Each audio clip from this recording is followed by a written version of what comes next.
अस्सलामुअलैकुम। तो चलिए आज की फर्स्ट स्टोरी की तरफ चलते हैं। आज जो मैं आपके साथ कहानी शेयर करने जा रहा हूँ ये मेरे एक दोस्त की है। उस्मान मेरा बहुत अच्छा दोस्त है। हमारा बचपन एक साथ ही गुजरा। अब भी रात गए तक हम अक्सर साथ बैठते हैं। 1 साल पहले उस्मान मजदूरी करने कराची चला गया। 2 महीने वो वहाँ गुजार कर आया। फिर उसके साथ कोई खतरनाक वाकया हुआ तो उसे मजबूरन वापस आना पड़ा। कल उस्मान से कराची से वापसी आने के बारे में मैंने पूछा तो उसने अपने साथ होने वाला वाकया मुझे सुनाया। उसने मुझे बताया कि मामूल के मुताबिक मैं फुटपाथ पर खड़ा था और किसी का इंतजार कर रहा था कि कोई आए और मुझे मजदूरी के लिए ले जाए। इतने में एक आदमी कार पर आकर रुकता है। सब मजदूर इकट्ठे हो जाते हैं। इतनी देर में हर कोई कहने लगता है कि मुझे साथ ले जाओ, मुझे साथ ले जाओ। खैर कार वाले की नज़र मुझ पे पड़ती है तो वो मुझको साथ लेकर चला जाता है। तकरीबन 1 घंटा सफ़र करने के बाद एक खाली और सुनसान घर के सामने वो कार को रोकता है। हम दोनों नीचे उतर जाते हैं। इतने में वो साहब बोलते हैं कि ये 2 कमरे हैं, इनको नीचे गिराकर ईंटें अलग करके देनी हैं। मैंने कहा कि ठीक है साहब, कर दूंगा। वो साहब दरवाजे की चाबी मुझे दे देते हैं और कहते हैं कि अब आप जानो और ये मकान जाने। मुझे 3 से 4 दिन में ये मकान साफ सुथरा दिखाई देना चाहिए। मैंने कहा कि ठीक है साहब। फिर इतने में वो ये सब कह के चला जाता है वापस और मैं अंदर जाकर पहले घर को देखता हूँ जो कि अंदर से बहुत ही ज़्यादा खौफनाक दिखाई देता है। मुझे थोड़ा खौफ भी महसूस होता है। खैर मैं बिस्मिल्लाह पढ़कर एक जगह से ईंटें उखाड़ना शुरू कर देता हूँ। अभी मैं ईंटें उखाड़ ही रहा होता हूँ कि इतने में मुझे एक औरत की अपने कान के पास सरगोशी सुनाई देती है, यहाँ से चले जाओ, ईंटें मत उखाड़ो। मैं चुपचाप अपनी मस्ती में उसको इग्नोर करके मस्त रहता हूँ और उन आवाज़ों को कोई अहमियत नहीं देता। आधा घंटा गुजरने के बाद मेरे सर में थोड़ा दर्द और भारीपन महसूस होने लगता है और पीछे से मुझे ऐसा लगता है कि कोई मेरा हाथ रोक रहा है। मेरे कंधे बहुत ज़्यादा भारी हो जाते हैं लेकिन फिर भी मैं अपना काम जारी रखता हूँ। 10 मिनट गुजरने के बाद सामने वाली दीवार से एक ईंट खुद ब खुद गिर पड़ती है। मैं उसे देख के इंतहाई डर जाता हूँ कि यहाँ तो कोई भी नहीं है। फिर एकदम से इतनी भारी ईंट कैसे गिर गई। अभी मैं हक्का बक्का उस ईंट को देख ही रहा होता हूँ कि अचानक मैं क्या देखता हूँ कि काली बिल्ली अंदर दाखिल होती है और फिर मेरे सामने ही आंखों के वो गायब हो जाती है। मेरे खौफ में मजीद इजाफा हो जाता है। इतने में मुझे कोई पीछे से धक्का देता है। मैं दीवार से नीचे जमीन पे गिर जाता हूँ। मैं इतनी जोर से नीचे गिरता हूँ मेरे पैर में शदीद दर्द हो जाता है। इतने में एक औरत इंसानी रूप में उस घर में दाखिल होती है और एकदम उसके आते ही घर में अंधेरा हो जाता है। मैं डर के मारे इधर उधर भागने की कोशिश करता हूँ तो वो औरत मेरे सामने आकर खड़ी हो जाती है।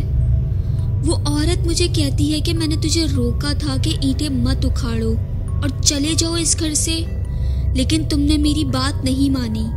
ये हमारा घर है और हम यहाँ कई सालों से रहते आ रहे हैं। हमारे बच्चे नीचे बैठे थे और तुमने उनको अपने पाँवों के नीचे दबा दिया है। तुम्हारी वजह से हमारे बच्चे काफ़ी ज़्यादा जख्मी हो गए हैं। तुमने हमें बहुत ज़्यादा गुस्सा दिला दिया है।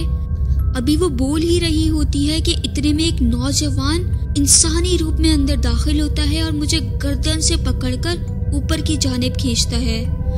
मुझे बहुत तकलीफ होती है और सांस लेने में भी बहुत दुश्वारी महसूस होती है। मैं उससे छुड़वाने की बहुत कोशिश करता हूँ लेकिन वो इतना ताकतवर और लंबा चौड़ा आदमी होता है कि मैं चाहते हुए भी उससे नहीं छुड़वा पाता। फिर वो एकदम मुझे झटके से नीचे गिरा देता है और पूरे कमरे में मुझे घसीटता है। वो औरत मेरे करीब आकर कहती है कि तुमने कमरे की ईंटें उखाड़ने से पहले हमसे इजाज़त क्यों नहीं ली। मैं उससे माफ़ी मांगता रहता हूँ कि मुझसे गलती हो गई। चीखता हूँ, चिल्लाता हूँ, यहाँ तक कि मेरी चीखें पूरे मोहल्ले को सुनाई देती हैं, लेकिन डर और खौफ की वजह से कोई भी उस घर में कदम रखने के लिए तैयार नहीं होता। पूरे मोहल्ले को ये बात पता होती है कि वो घर आसिफ ज़दा है, लेकिन फिर हिम्मत करके एक करीब के मस्जिद इमाम साहब घर में आकर मदाखलत करते हैं और फिर मुझ पे कुछ आयतों का विर्द करते हैं और उन जन्नात से मेरी जान छुड़वा लेते हैं। लेकिन मैं उस वक्त इतना ज़्यादा सख्ते और खौफ में होता हूँ कि ये सारे मंजर देख के बेहोश हो जाता हूँ। इमाम साहब मुझे उठाकर अपने घर ले जाते हैं और फिर जब देखते हैं कि मेरी तबीयत ही नहीं संभल रही और मुझे होश ही नहीं आ रहा, तो फिर वो मुझे इमरजेंसी वार्ड में ले जाते हैं। डॉक्टर को कुछ समझ नहीं आ रहा होता है कि मुझे हुआ क्या है। खैर, मेरे जिस्म से ज़ारों कतार खून निकल रहा होता है, लेकिन डॉक्टर ये तक मालूम नहीं कर पा रहे थे कि आखिर खून निकल क्यों रहा है बगैर किसी चोट के। एक जगह से वो खून रोकते तो दूसरी तरफ से खून खुद व खुद निकलना शुरू हो जाता। बड़ी मुश्किल से बहुत जद्दोजहद के बाद मेरी तबीयत संभली और मुझे नशे का टीका लगाकर 2 घंटे के लिए आराम करने दिया गया। फिर जब मुझे होश आया तो मैंने इमाम साहब का शुक्रिया अदा किया और उस वाक़ये के होने के बाद मैं कुछ हफ्ते बाद ही गांव चला आया। लेकिन उस वाक़ये से मुझे बहुत नुकसान हुआ। मुझे आज भी कई दफ़ा अचानक ही तेज़ बुखार हो जाता है। बाहर आने जाने से, लोगों से बातें करने से, मिलने जुलने से डर लगता है। कभी ऐसा लगता है कि कोई मेरे बराबर में बैठा है और कभी मैं सो जाऊं तो मेरे ख्वाब में वो जन्नात आते हैं। फिर मैंने एक मौलाना साहब से राब्ता किया तो अल्लाह का शुक्र है उन्होंने मुझे एक नुस्खा बताया जो कि सूरह यासीन, आयतुल कुर्सी, चारों कुल और अस्तगफिरुल्लाह रोज़ाना पढ़ने का था। उन्होंने मुझसे कहा कि ये रोज़ाना पढ़िएगा तो फिर इंशाल्लाह आपको कोई भी नुकसान नहीं पहुंचा सकेगा। अब 1 हफ्ते से मैं लगातार ये पढ़ रहा हूँ। दिन में भी पढ़ता हूँ और रात सोने से पहले भी पढ़कर सोता हूँ।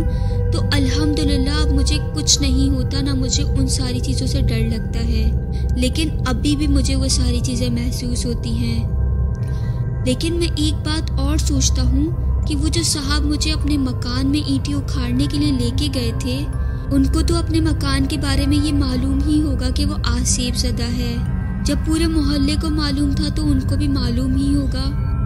वो तो मेरे साथ खड़े होते और जन्नात से घर तोड़ने की इजाज़त लेते और फिर जाके मैं काम शुरू करता। और उन साहब के लिए भी मैं अल्लाह पाक से दुआ करता हूँ कि अल्लाह ताला उन जैसों को हिदायत दे, आमीन। फर्स्ट स्टोरी यहाँ पे एंड होती है, तो चलिए आज की सेकंड स्टोरी स्टार्ट करते हैं। ये वाकया मेरी आंखों देखा है जो कि 100% सच्चा है। 2012 नवंबर का महीना था और मैं यूनिवर्सिटी से घर पहुंचा। तकरीबन 4 बज रहे थे। मुझे मदरसे के नाजिम की कॉल आई कि भाई मैं लाहौर आया हुआ हूँ इस वक्त और मदरसे में शायद कोई मसला हो गया है, आप ज़रा जाकर प्लीज़ देख लो कि क्या मसला है। वो मदरसा मेरे घर के बिल्कुल करीब वाक़ई था। मदरसे के अंदर मस्जिद भी थी जहाँ मैं बाकायदगी से जाया करता था। इसी बिना पर मेरा मदरसे के हेड यानी कि नाजिम से अच्छी खासी बातचीत और ताल्लुक़ बन गया था।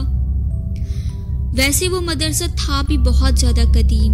खैर, मैं फौरी मदरसे पहुंचा तो देखा कि एक जगह मदरसे के सारे बच्चे और एक उस्ताद किसी को घेरा डालकर खड़े हैं और सब खामोश और सहमे सहमे से लग रहे हैं। जब मैं करीब गया तो एक बच्चा चारपाई पर बेहोश पड़ा था। उस्ताद साहब से मैंने पूछा तो उनसे पूछने पर मुझे पता चला कि ये बच्चा मदरसे की छत पर खेल रहा था दूसरे बच्चों के साथ। जब नमाज का वक्त हुआ तो सब बच्चे नमाज के लिए नीचे उतर आए और ये बच्चा जिसका नाम फैजान था सबसे आखिर में नीचे उतर रहा था कि जब उसे सीढ़ियां उतरते हुए 3-4 स्टेप ही रह गए थे तो ये अचानक से गिर पड़ा। जब बच्चों ने उसे उठाया तो उसने जोर जोर से चीखें मारना शुरू कर दी कि मुझे मत मारो, मुझे मत मारो। कुछ देर तक चीखता रहा, फिर बेहोश हो गया चीखते चीखते। मैंने मौल्लिम साहब से पूछा कि आपने इस पर कुरानी आयात वगैरह पढ़ के फूका था, तो उन्होंने मुझे बताया कि मैंने 10-12 मरतबा ट्राई की थी, मगर जैसे ही मैं कोई भी कुरानी आयात पढ़ना शुरू करता हूँ तो ये और ज़्यादा चीखना चिल्लाना शुरू हो जाता है। इसलिए मैंने बच्चों को भी मना कर दिया कि कोई आयात ना पढ़ें और ख़ुद भी नहीं पढ़ रहा। मैंने कहा कि फिर आप ऐसा करें कि बच्चों को उठाकर मस्जिद के सहन में लिटा दें ताकि ख़तरा किसी हद तक कम हो जाए और शायद मसला भी क्लियर हो जाए। मगर उस बच्चे को कोई भी उठाने पर राजी नहीं हुआ। खैर मैंने थोड़ी सी हिम्मत की और आयतल कुर्सी और कुछ आयतें पढ़कर खुद पर फूंक मारी और इस बच्चे को उठा लिया। अब यहाँ एक अजीब वाकया मेरे साथ हुआ, जो कि कुछ इस तरह था कि मैं एक अच्छा खासा बॉडी बिल्डर इंसान हूँ और बच्चे का वजन तकरीबन मेरे नज़दीक कोई 20-25 किलो होना चाहिए। मगर जब मैंने उस बच्चे को उठाया तो मुझे ऐसे लगा जैसे मैंने किसी अच्छे खासे सेहतमंद नौजवान आदमी को उठाया हुआ है। ये बात बिल्कुल सच है कि मुझे खासा जोर लगाना पड़ा उस बच्चे को उठाकर मस्जिद के सहन तक लाने में। फिर मैंने मदरसे के नाजिम हाफिज साहब को फ़ोन करके बताया कि मुझे ये मसला पैरानॉर्मल एक्टिविटी का लग रहा है। हाफिज साहब ने मुझे कहा कि अच्छा मैं किसी आलिम से राब्ता करता हूँ, आप वहीं पर ठहरो। थोड़ी देर इंतज़ार करने के बाद हाफिज साहब की दोबारा कॉल आई और उन्होंने कहा कि अब्दुल हफीज साहब जो कि एक आलिम हैं वो आ रहे हैं। तकरीबन आधे घंटे तक आलिम साहब भी यहाँ पर पहुँच गए। उन्होंने आते ही बच्चे पर चंद कुरानी आयात का वर्द किया, जिससे बच्चा फौरी तौर पर होश में आ गया था। फिर उस बच्चे आमिल और जिन्नात के दरमियान गुफ्तगू शुरू हो गई, जो कि कुछ इस तरह थी। आमिल ने उस बच्चे से पूछा कि कितने जिन्नात हैं तादाद में। बच्चे ने जवाब दिया कि ये तादाद में 4 हैं। फिर आमिल ने बच्चे से पूछा कि किधर खड़े हैं वो सारे। बच्चे ने जवाब दिया कि मस्जिद के दरवाजे के पास। आमिल ने कहा कि उन्हें इधर बुलाओ। बच्चे ने आवाज़ दी कि इधर आओ, उस्ताद जी बुला रहे हैं। और फिर थोड़ी देर बाद उस बच्चे ने कहा कि वो नहीं आ रहे। आमिल ने कहा कि उन्हें कहो कि इधर आ जाए वरना बहुत तकलीफ उठाएंगे। बच्चे ने यही बात जोर से कही और फिर बताया कि वो आ गए हैं और मेरे पास ही खड़े हैं। आमिल ने उन्हें मुखातिब करते हुए कहा कि अब बताओ बच्चे की किस वजह से पिटाई की है इतनी ज़्यादा। बच्चे की आवाज़ एकदम से मर्दाना और भारी हो गई। उसने कहा कि हम दरख्त की शाख पर बैठे थे तो इसने सीढ़ियों से उतरते हुए इस शाख को तोड़ दिया, जिसकी वजह से हम चारों ज़मीन पर गिर गए। आमिल ने कहा कि इससे क्या पता था कि तुम लोग बैठे हुए हो, वो तो वैसे भी बच्चा है और बच्चे तो वैसे भी शरारतें करते ही हैं। तुम लोगों ने इस बच्चे के साथ बहुत ज्यादती की है, इसे इतना ज़्यादा तशद्दुद किया है तुम लोगों ने। अब ये बताओ कि तुम लोग मुसलमान हो या गैर मुस्लिम जिन्नात हो। तो उसने बताया कि जी हम मुसलमान हैं और इसी मदरसे में 2 साल से पढ़ रहे हैं। आमिल ने कहा कि तुम कैसे मुसलमान हो जो इतनी सी बात के लिए तुमने इस बच्चे को इतनी ज़्यादा सज़ा दी है, जिसके बारे में वो कुछ भी नहीं जानता था। और ऐसा कुछ हुआ था तो तुमने अपने उस्ताद से बात क्यों नहीं की।